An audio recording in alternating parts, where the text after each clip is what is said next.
Hello, friends, and welcome to the Mindfulness Advantage Show, where we engage in essential conversations with ordinary people just like you, achieving the extraordinary. I'm your host, George E. Green, CEO and creator of the Mindfulness Advantage Advanced Training and Mentoring Systems. Thank you, friends, for staying with us for the next hour. Our commitment to you each and every week, my friends, is to bring you relevant, resonant, thoughtful, focused, and provocative conversations and content, more than worthy of your sharing and replay. If you desire and choose to imagine more, to imagine better for yourself, your family, your life, and your world, then join me and join our special featured guests right here every week on our new playground. This is your next and greatest adventure. Let's play. Today, our featured guest is our friend, coach, social media authority, and founder of Blog Photo TV, Thomas E. Hanna. Together with you today, Thomas and I are exploring a new strategy of creating human media, authentic relationships, engagement building, and more. We'll be bringing Thomas on in just a moment, right after our opening segment, First. Friends, in our current society, culture, and our spheres of social media, what on the surface seems to be an instant digital platform and spaces of connection actually serve to keep us, largely insulated and separated from each other. Here's a great question. Can you authentically share and explain something deeply moving and significant in just 140 characters?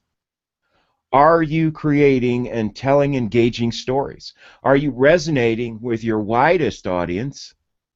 And are you offering sustainable solutions committed to serving your customers and clients?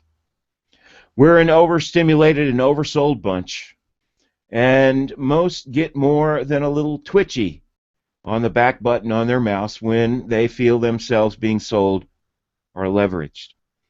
Nobody wants to be a number.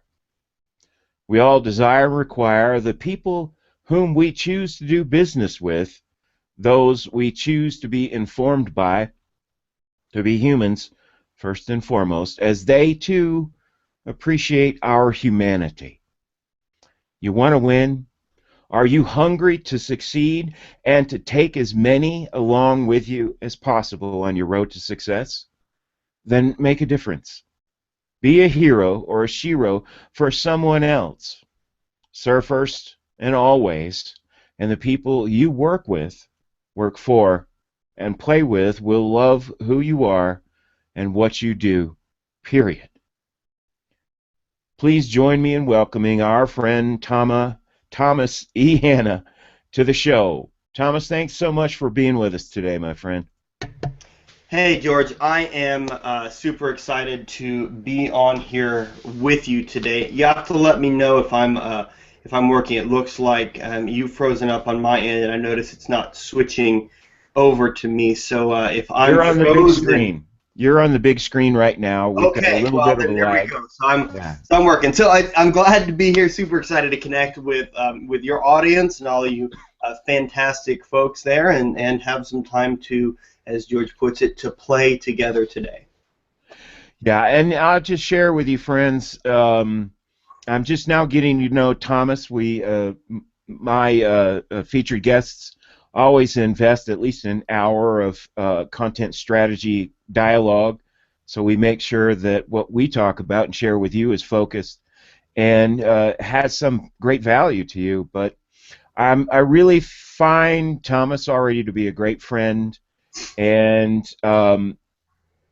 my sense is, Thomas, of your experience and the heart you put in your work, that you're also a great coach and mentor. So let's dive into how you dipped your toe in the pool of blogging, because for one, this is going to be a great education for me, Thomas, because I'm very curious ultimately how any of us can, one, make a difference, build our audience, and also make a career out of being a writer or a blogger. So share with us how you got started.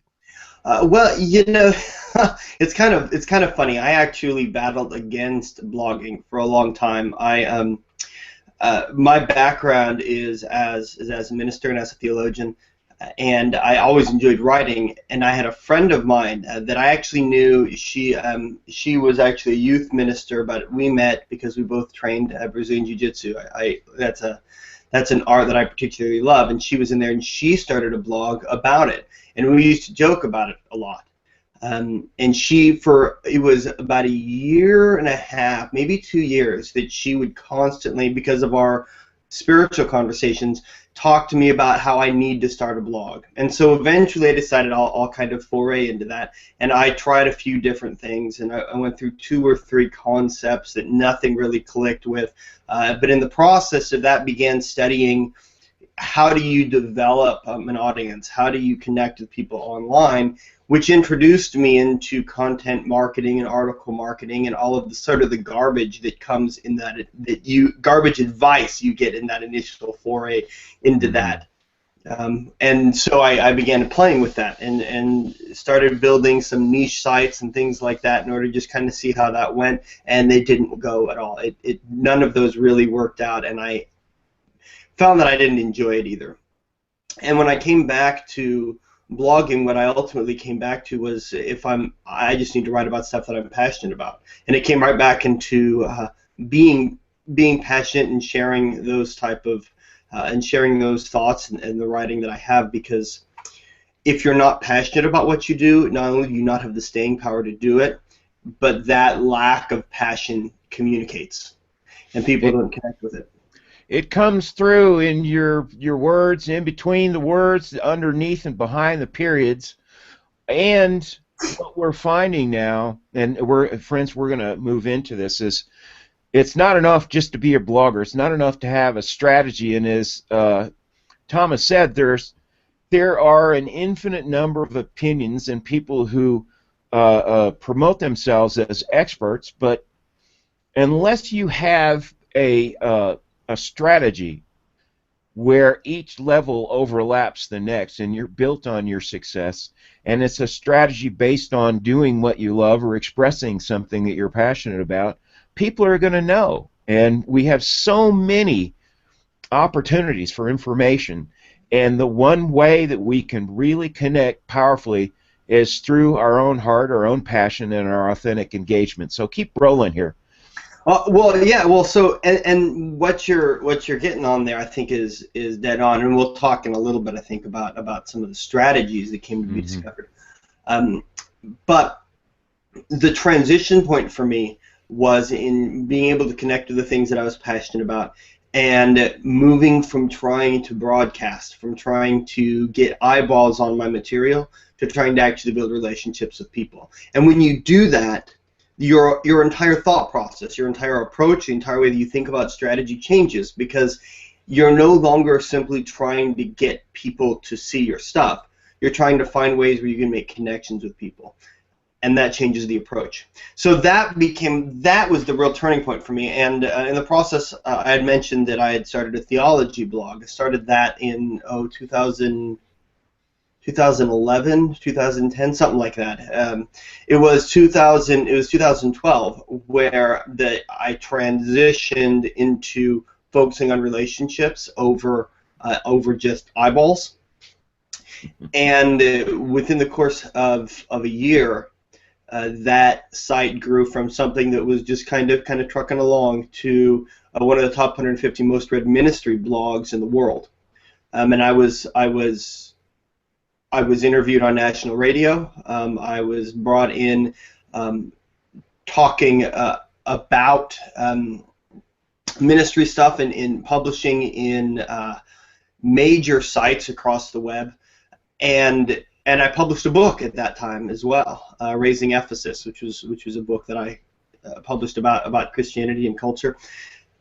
And this created a momentum that ultimately led to me being swarmed with emails from people asking me for advice on launching their own blog.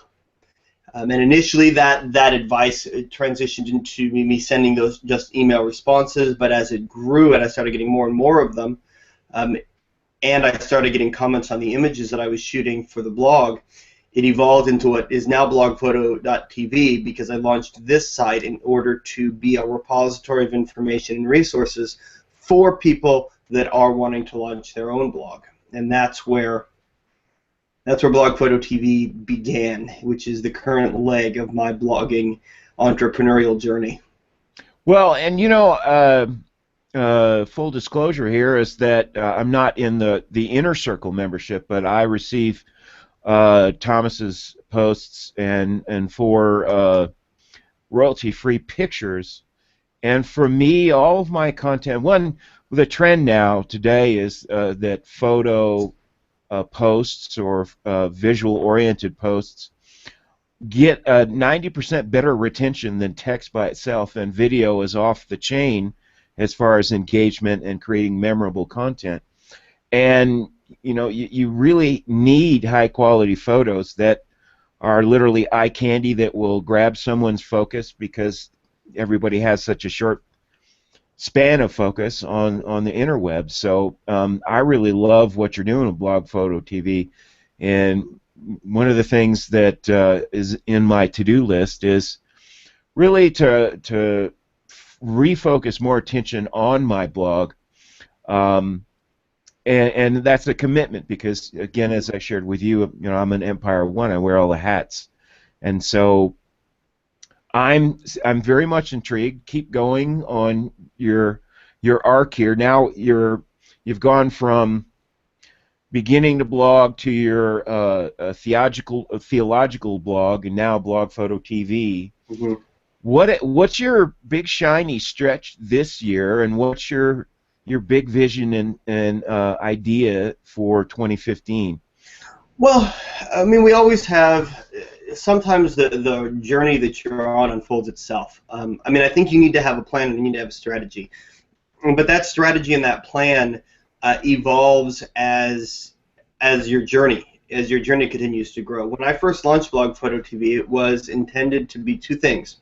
It was going to be a blog, a location for where people could get access to information about how to position themselves as bloggers and be able to stand out online, and to be able to provide people with a resource, an inexpensive resource where they can have access to photos. And in fact, that when you were talking about the insiders and the insiders is actually the subscription list, which is totally free. That's where you get the emails that you're talking about, templates, resources, all that type of stuff. Then there's the premium membership, which is access to the entire image database, which you can try for free for 30 days.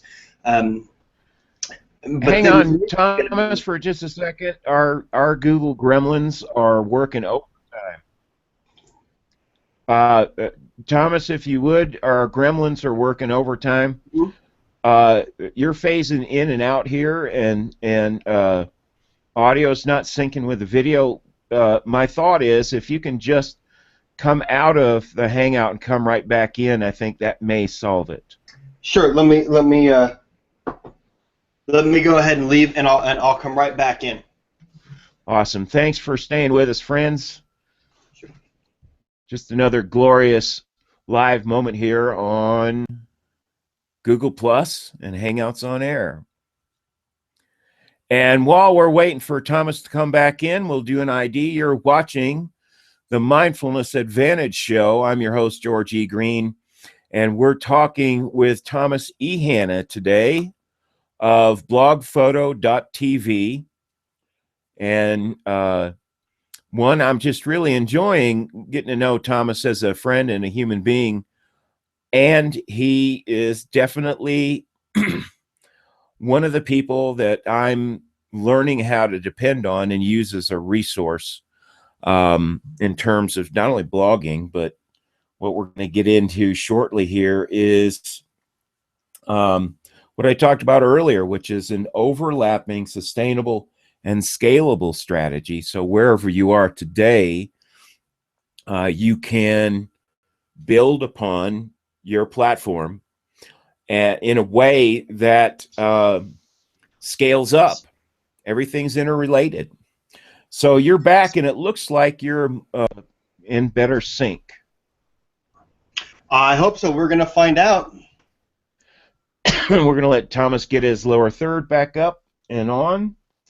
And I just did a station ID. We're going to stop for a moment here while we're taking care of technical issues and give a shout out to Sheila Hensley and Roxanne Davenport, part of the show. Dave Pipe is here as well. And again, we're talking with Thomas E. Hanna of Blog Photo TV. So always have to have exciting things that go on with Google. So. Well, the last time I watched Mia Voss, she actually had to go out and come back in 3 times last week. Yeah. Well, sometimes it's just latency stuff. Like right now, I hear you audio, but I don't actually see your face. But that's okay. As long as the folks out there can see you, we should be good. Awesome. Well, although Sheila's saying that your camera, she's not seeing your face either, just your profile and hearing your audio. So. We just have okay. to make do. But well, that's okay. It's a great profile picture, George. Thank you. We can enjoy that with your hair like a mane. It's great. That was a picture of me after I was 80% raw for 6 months, and then 3 months of 100% raw diet. So this is a great piece. How do you? Because I'd be all over that. I'm sorry? Was that 100% raw meat that we're talking about? No, I had to surrender my carnivore for a few months. When I was 80% raw, there was definitely animal protein in there. So a really big piece, and we talked about this last week with Shannon, was how we're required to do more than just create authentic, engaged relationships. We have to feed ourselves as we feed those relationships. Mm-hmm. So let's talk a little bit about some self-care in terms of having a social media presence and engaging with people.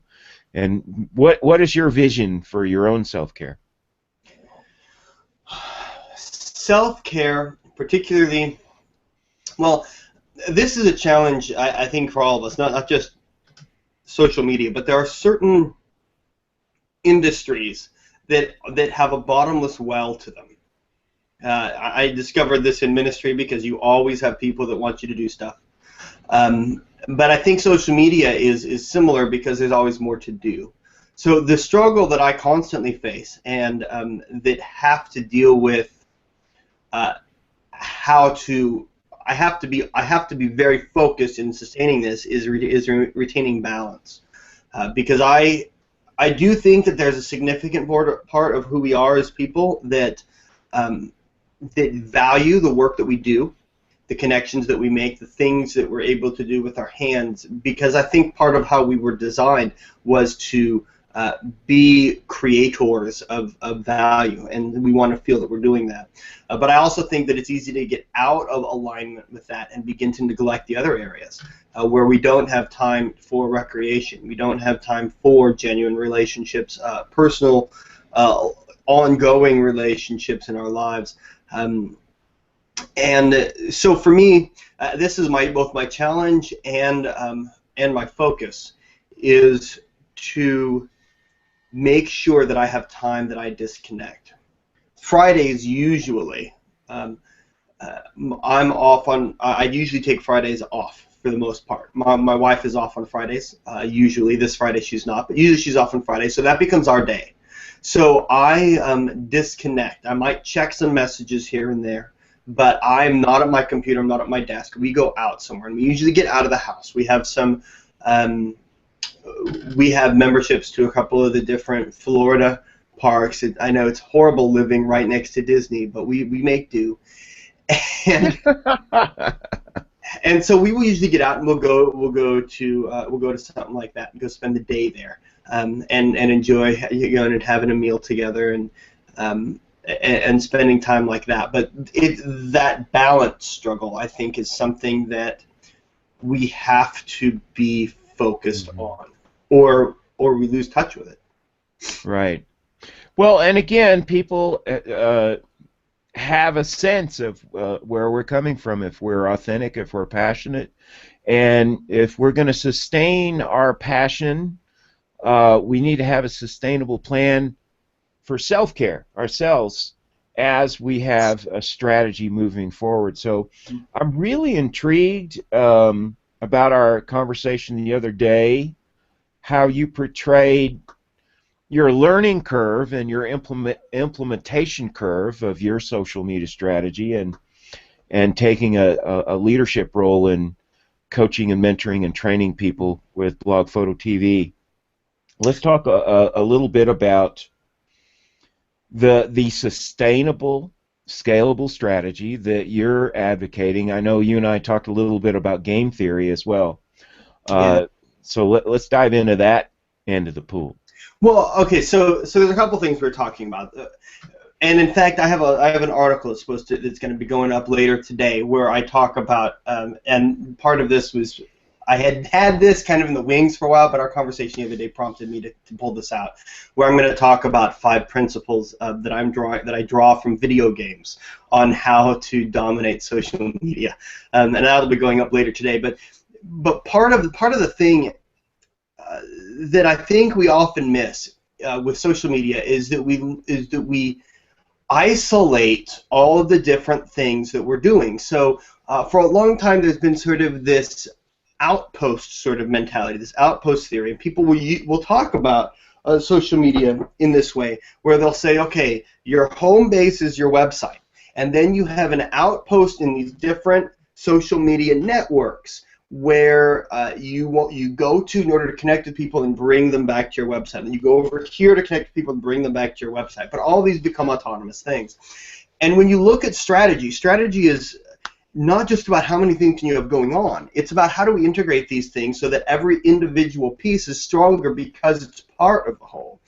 And so when I look to add things to and develop things in relationship to a social strategy, and what I'm doing with Blog Photo TV, I look at how does this integrate with the overall structure. So let me give you some examples. We talked, and this comes out of the development of Blog Photo TV. You and I talked about the other day.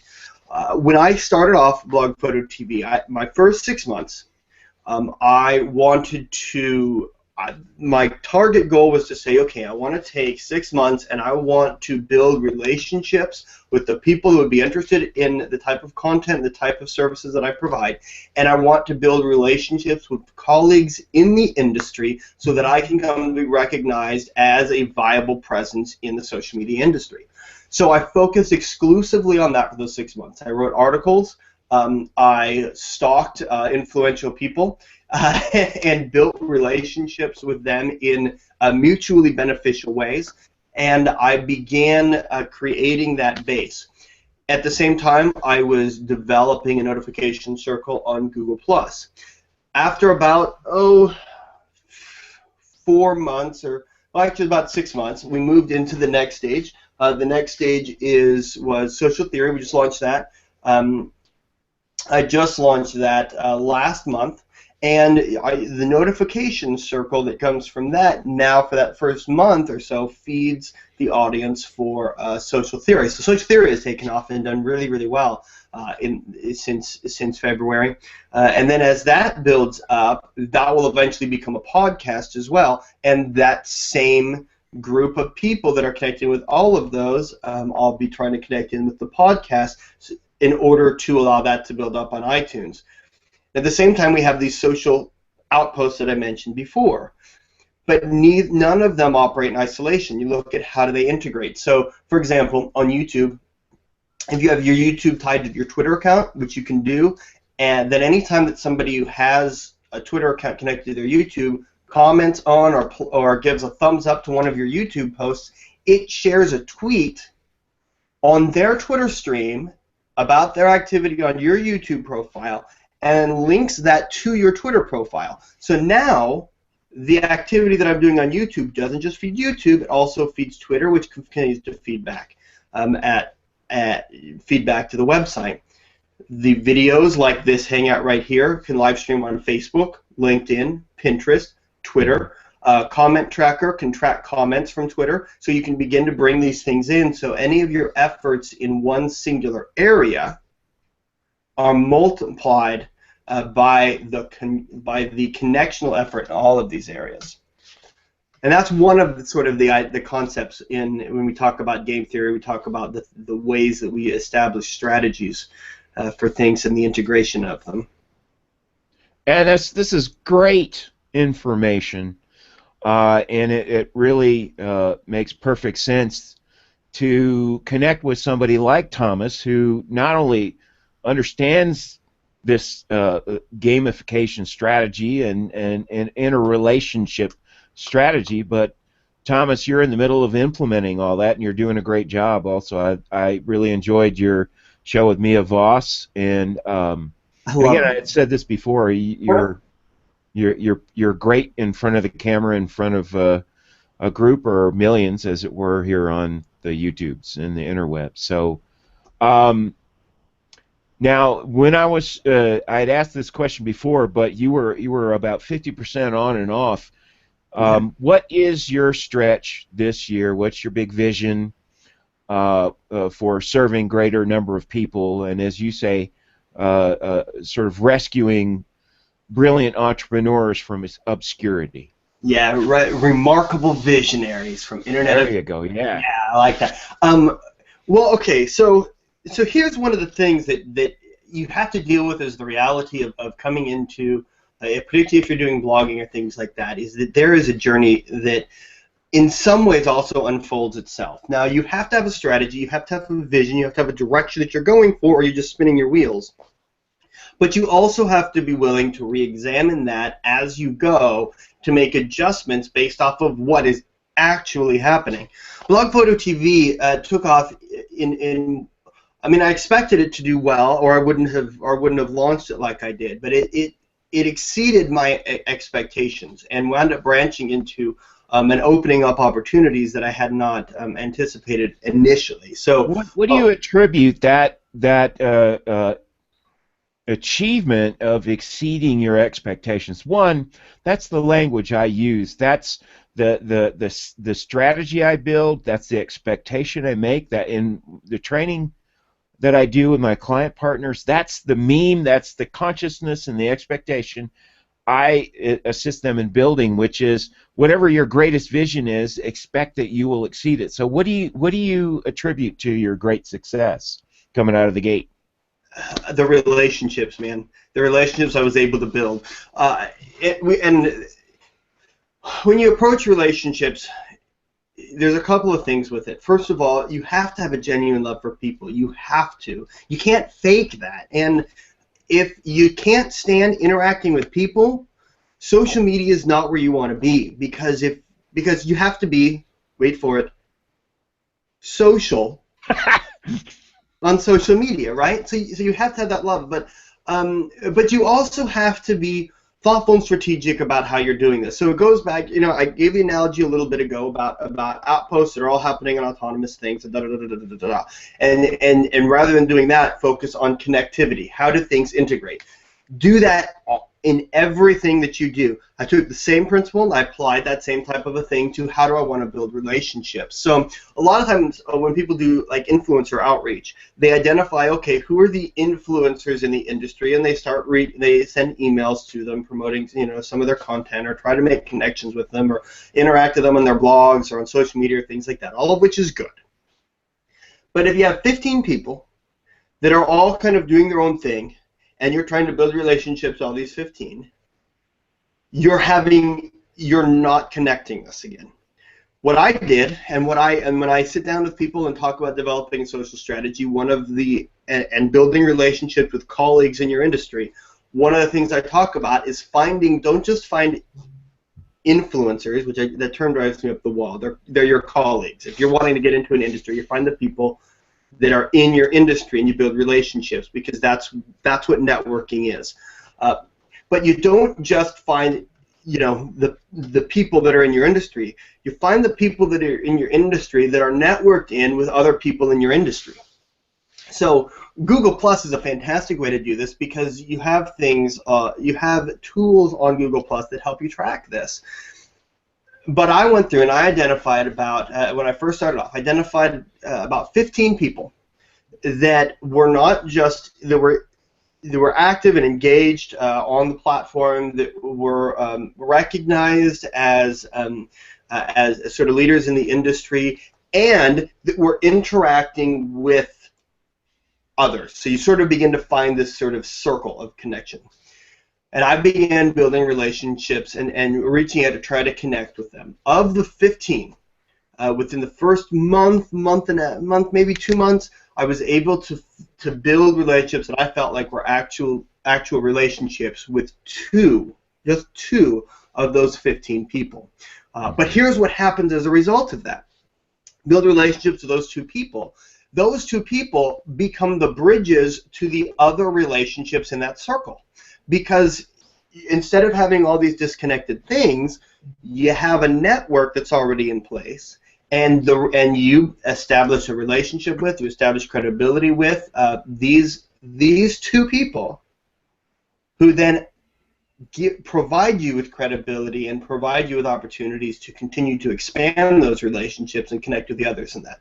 So I think early on, when I had no audience whatsoever, one of the things that I was able to do really well was I was able to build relationships with people in the industry already.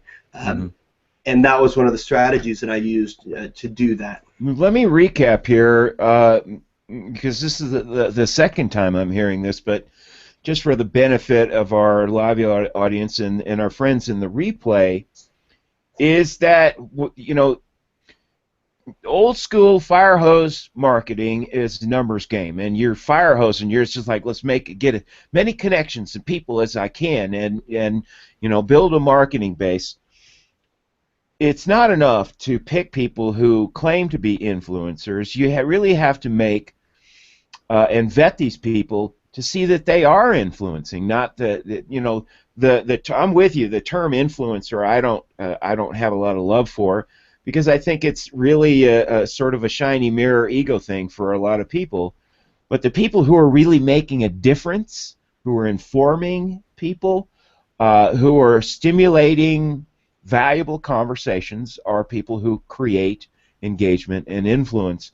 And rather than a numbers game, as Thomas is saying, out of 15 that he vetted, 2 really showed up in the way we require to establish relationships, which are reciprocal. It's not just a one-way thing. You know, the relationships I have that fit your model of 2, we support each other. We're crazy about co-promoting. We're crazy about behind the curtain, inspiring each other to excellence and to reach out and reach more people. So this is, as Thomas said, this is his secret for coming out of the gate and exceeding his expectations, and that's what propels him forward into his big vision this year for 2015, which is to empower more and more people to achieve their own excellence. So, you know, our orienting ourselves to serving others first is another real key to our success. I'd love for you to speak to that. Yeah, well, and I do. Let me touch real briefly on one of the things you said, because I do think when we talk about vetting, you know, who are the people that are actually influential, I want to walk that line carefully, because everybody is influential in some circle. Mm-hmm. So my concern, I mean, sure. I mean, I love sitting down. If I get an opportunity to sit down with, you know, Guy Kawasaki, I would eat that up in a minute. But the people, how do I put this? Everybody has the connections somewhere. The people that you want to connect with are the people who are interested in your industry. So there was 2 things going on. One was colleagues. One was also connecting with, you know, just everyday people that are interested in the stuff that I do. But even on the colleagues, It wasn't always people that were, have hundreds of thousands of followers. Sometimes it was people that were less than that, but you could read their content and know that they know what they're talking about, and the people that have connected with them trust them. So it's not, you just have to be careful sometimes that you don't just get caught up in the follower counts of people, but actually engage and connect with what people are doing. So I just wanted to say that, and then and then I totally blanked. You just asked me a follow-up question that I was about to get to. One. Thank you so much for taking a deeper refinement of the definition of what I was talking about vetting, which I think is really important. And it's, again, vetting is not some sort of mechanistic nuts and bolts thing. It's really about, as you said, Thomas, making sure there are people who are passionate about your industry or passionate about the same things you are, because instantly you're going to have resonance. So the follow-up question was, see, as another key way to show up is to show up in ways of our own success. Serve and uplift the people we collaborate with first. So I think having a motivation and an inspiration to serve is a powerful animus for ourselves and our lives, our hearts, and building a real authentic culture of engagement and personal relationships. So I'd love for you to speak to that. Yeah, well, I think like I said, I love people, and when we talk about connecting with our passion, my passion is for people, and in any industry I've ever been involved in, it's always been geared around people. So building personal relationships is not only essential to success. It's essential for me, and for many people. I think it's essential for enjoying what you do. So if you want to connect with me, and you're not a jerk, I want to connect with you too. And so I think that's an important mindset, because so often and you hear it all the time, that people say, if you want to do well in blogging and social media, you need to build relationships. And so often we translate that, and we translate that to, if you want to do well in social media and blogging, you need to act like you care about people. And that's not what we're saying. What we're saying is if you don't care about people, you can't fake it. You need to care about people, and then you have to actually be willing to invest yourself and your time into building relationships with real people in order to allow for anything to happen. Agreed. And it requires us to drop anchor. You can't be in a hurry. You have to be patient. And for people in the old school marketing and the numbers game, there's no patience. It's kind of a mercenary battlefield out there, because one, there's a consciousness of competition. Like, if I don't have my edge today, I'm going to lose. Well, no. Our edge is we play together so that each of us win. It's a win-win-win situation first and foremost. So it's really important to slow things down. The first thing I want to know is, how can I serve you? Right. The first thing I want to know is, what matters most to you, and how does that play out on your playground, your life, your community and culture that you're steeped in right now. And because if we aren't in this together, no man or woman is an island, and more than ever, it's our ability to collaborate in a very conscious and heartfelt way.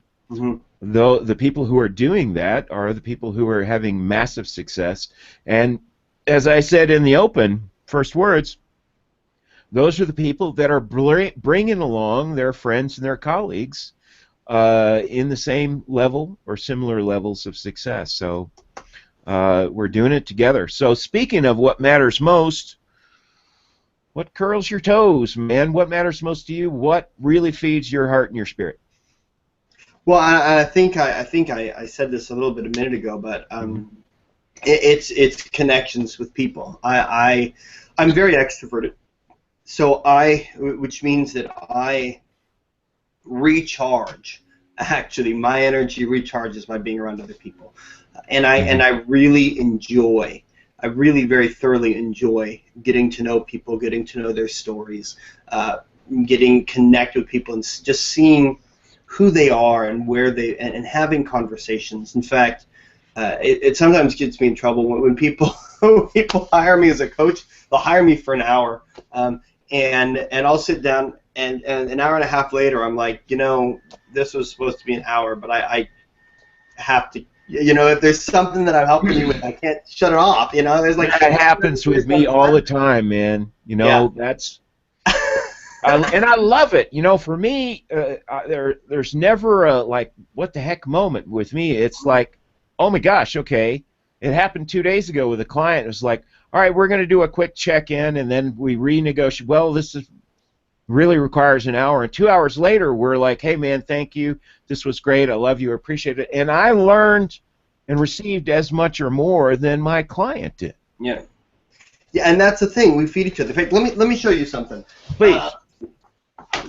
Here, I'm just gonna grab. I have right behind me, right off camera here, on either side are like all of my bookshelves. But here, this is here. I just grabbed a book. This is The Ascent of a Leader. But you can do this with any book that has any type of like significant sale on it. You're gonna find things like right here. You look on the back, and I don't know if you can see this. Is this showing up? Or is this little? Yeah, it is showing up. Yeah, there we go. So you see all of this stuff right here, right? So this is an author who has published this book and is putting it out, and you would think that as an author who's trying to sell a book, he is now competing with other authors in his industry who are also trying to sell books about similar topics. And yet, and you'll find this in every one, you go on the back, and you're going to see, here we have the co-author of the Leadership Challenge who writes about why you should buy this book. And we have a senator from Arizona who living out leadership, we hope, who says this is why you should buy this book. Darrell Wilson, who's manager manufacturing at Toyota, who says, here's why you should buy this book about leadership. And then here's a guy who's the CEO of World Travel who says, here's why you should buy this book. So here, all of a sudden, the people that you would think, in many ways, are competing, would be competitors, are actually here on the book helping to sell this book and putting their name, attaching their name to it in order to help promote the sales of this book. Mm-hmm. And here's why that happens. And it's the same thing in blogging. It's the same thing in social media. When the collaboration happens, the initial response is to say, well, hold on, I want you to buy my book instead of so-and-so's book, even though because we're writing about similar things, we should be competing. But the reality is when you gather together and uplift both of each other's efforts, so much of the information industry is a zero-sum industry. So rather than, people don't just read one book. People don't just read one blog. So when you're making connections with people on these things, that collaboration isn't affirming your it is not adding to competition that takes away from what you're doing. Mm-hmm. It actually helps turbocharge the stuff that's going on because of the fact that you add credibility, you have these other outlets, and you taking the time to help other people has the added effect of, this guy, I don't even know who this guy is. He wrote the Leadership Challenge. He has a blurb on this book, but I'll tell you, this book did really well. And if this guy is commenting on it, then that tells me that the author of this book must think highly of this guy, so he must have something worth reading. because Right. he helped him promote that book. And the important thing here is you can't wait for people to come, boy, lift you up. We have to be committed to service first and foremost. We become the leaders of co-creation, collaboration. We become the leaders. We step out in front and we show others the way of being selfless and seeing the brilliance in other people, and not only recognizing it personally with them, but helping them promote their mission, their ministry, their work, their passion, their art, whatever it is. And listen to my voice, because you can't see my face, and Thomas's. We're both jacked up and enthusiastic about this, man, because this is why we get up in the morning, is to improve other people's lives, to enhance their ability to allow their brilliance and their heart and their spirit and their good works to be seen, period. Well, you take the time to invest in other people, and that's an investment that always, always, always pays dividends. Indeed, indeed. Quick ID here. You're watching the Mindfulness Advantage Show. The Google Gremlins are at work today. And just a programming note, we're going to invite you to go to the YouTube channel. I'm going to throw a link up, here in comments in just a minute, just before we go off the air, because I myself has shown up as a gremlin this week, and I created this event as a private event. So we'd love for you to share the information and the inspiration we have here in the show, and we're asking you to consciously jump over to the YouTube channel and start engaging over there and commenting and sharing from there. So, Thomas, we're a little bit over, and I would love for you, my friend, to offer up a call to inspiration and action to our friends who are here in the show live and who will be watching in the replay.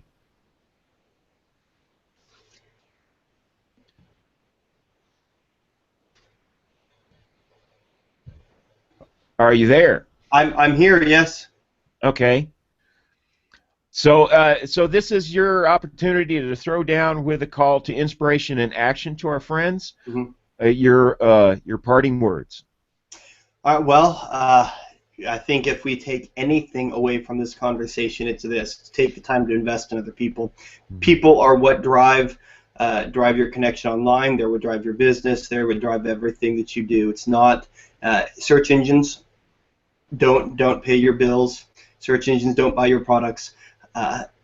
Social media platforms don't pay your bills or drive your price. Those are tools to help you connect with people. Invest in people, and you'll see those dividends. And I am Thomas E. Hanna. You can find me over at blogphoto.tv, or you can find me right here on Google Plus at plus Thomas E. Hanna, Blog Photo TV, and I would love to connect with you and get to know you and build that relationship with you as well.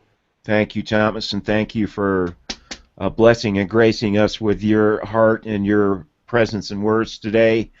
And friends, it's time for our final segment, your moments in mindfulness. Again, I want to encourage people to connect with Thomas just on a personal human level. You can find him here on the plus. Just do a plus Thomas E. Hanna, and it'll fill in the rest. You can connect there. I definitely recommend that you connect with him on a professional level as well. Just our personal conversation today and our private one preparing for the show. I'm just really blessed to have Thomas as a friend, and I intend to really use him as a resource, as a coach and a mentor going forward as well. Your moments in mindfulness, just a reminder. Just because you're staring into a shiny screen doesn't mean that this is a digital platform, but unless you really focus in mindfully on the fact that any encounter, any interaction you have is a human interaction, that remember there's a human being on the other end. And one of the things that we desire and require is first and foremost to be seen and heard and appreciated. And if your agenda is to sell that person, then that's not happening. period. First and foremost, I love the fact that there's such a contrast here on Google Plus versus back in the heyday of Facebook before they IPO'd. It was kind of the Wild West. Everybody was engaged. Everybody was having informed conversation. And not everybody, but a lot of people. And I really find the way that it seems like Facebook has de-evolved away from relationships, that being here on Google Plus is totally focused on authentic relationships. So first and foremost, ask yourself and ask the people you connect with, how can I serve this person? We're here to play with each other, to lift each other up. I want to know what your vision is. Thomas wants to know what your vision is. What's your greatest dream? The one that scares the pants off of you. So let's have a conversation. Get in touch with Thomas E. Hanna today. And we really appreciate you being with us today on the show. Again, reminder, I'm going to throw up a YouTube link in the comment stream right after we go off broadcast, and jump over to the YouTubes, join us in the conversation and comments, and share. Again, you've been watching the Mindfulness Advantage Show, and I'm your host, George E. Green. We'll see you next time, friends.